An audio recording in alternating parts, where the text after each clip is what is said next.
credit card balances follow a nearly normal distribution with a mean of 2,900 and a standard deviation of 860. And then they have a standard error of $43, and they're asking us what is the sample size.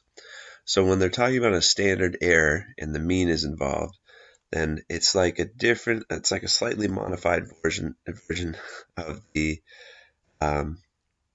standard deviation. Okay, so this is the standard error of the mean, and the standard error of the mean is equal to the standard deviation divided by the square root of the sample size. Square root of the sample size n.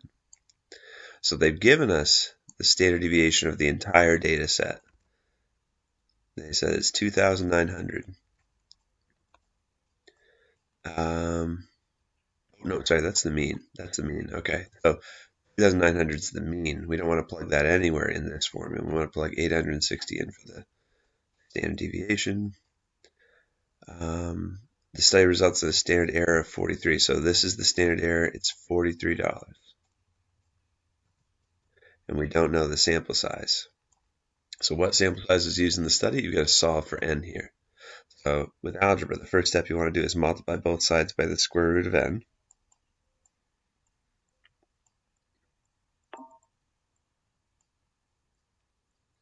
And then divide both sides by 43. So you get the square root of n equals whatever that is. 860 divided by 43, so that's 20. And then to get rid of a square root, we can square both sides so that we can finally have n. So n is 400. You need to have 400 people. That was the sample size used in the study. Okay, so the question, it's the same idea but in a different way. Population of air quality, it's got a mean of 106, standard deviation. Okay, we have the mean and the standard deviation of like the entire variable. Scientists concerned about individuals who are sensitive to ozone. What are the standard deviations of the sampling distributions when the sample size of daily air quality takes the values of 30, 60, and 90? So standard deviations of the sampling distributions, that's like the standard error. They basically want you to calculate the standard error for all three of these. So the standard error of the mean when the sample size is 30,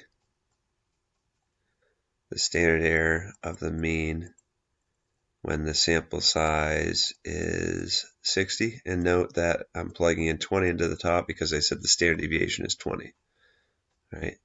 This part of the formula. And then make the calculation too. Okay, so the rest of this is just number crunching, so I'll leave it here. If it was me, I'll go through one with you. So I'm going to do the denominator first. I'm going to type 30, hit square root. I'm going to copy this decimal to my clipboard, and now I'm ready to do 20 divided by the square root of 30. I'm going to type in 20 divided by, and I'm going to paste my value with Control V. Control C copies, Control V paste, or Apple V copies, Apple V paste, or Chromebook's probably like a Chrome button, I don't know. Okay, so that's the first answer that we would want to plug into one of the spaces in Newton.